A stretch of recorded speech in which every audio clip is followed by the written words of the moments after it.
अरे यार मोदींकडे पण नसतात एवढे. हे हलू नको आता बाय. हां बरंच का काही तुम्ही मगाशी म्हणालात की सिनियर आहेत सर तुम्हाला आणि आता एक शॉर्ट फिल्म नंतर आता तुम्ही पुन्हा चित्रपटात काम करता. खरं तर आत्ता एकत्र काम करताना एकमेकांबद्दलचं उत्तर द्या. एक इन्स्पायर करणारी मुवमेंट तुम्हाला कोणती? मोहनजी बेसिकली डॉक्टर आहेत. त्यांनी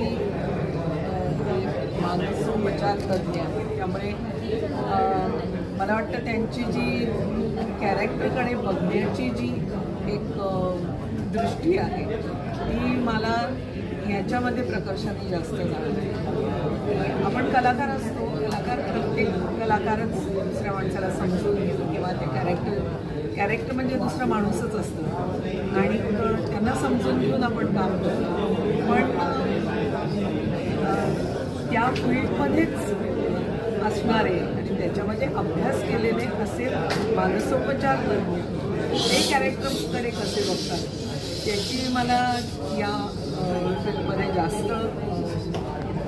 जास्त प्रकर्षाने जाणवलं की किती वेगळी दृष्टी असते त्यांची. मोहन साहेब तुमचं आय एम ड्रायव्हिंग राईट नाव. I call you. तेव्हा गंमत अशी आहे, म्हणजे आम्ही दोघंही कोणी नसताना लहानपणी शिकत असताना आम्ही त्या बादशाही समोरच्या गल्लीत मी हिला बघायचो. ती मला SP कॉलेजमध्ये बघायची आणि आम्ही वेगवेगळ्या ग्रुपमध्ये होतो, वेगवेगळ्या त्याच्यात काम करायचं. त्याच्यानंतर ती एकदम सुशिक्षित नटी झाली. ही नॅशनल स्कूल ऑफ ड्रामामध्ये शिकली. त्यामुळे मला भयंकर इन्फिरियरिटी कॉम्प्लेक्स होतं. आपण तर काही शिकलो नाही कुठे कसं करायचं. मग बघून शिकायचं. मग मला कुणीतरी गोष्ट सांगितली, अर्जुन आणि तो एकलव्य.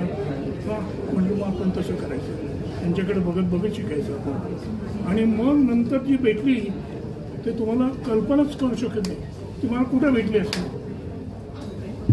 सांगा बरं. नाहीच करू शकत तुम्ही कल्पना.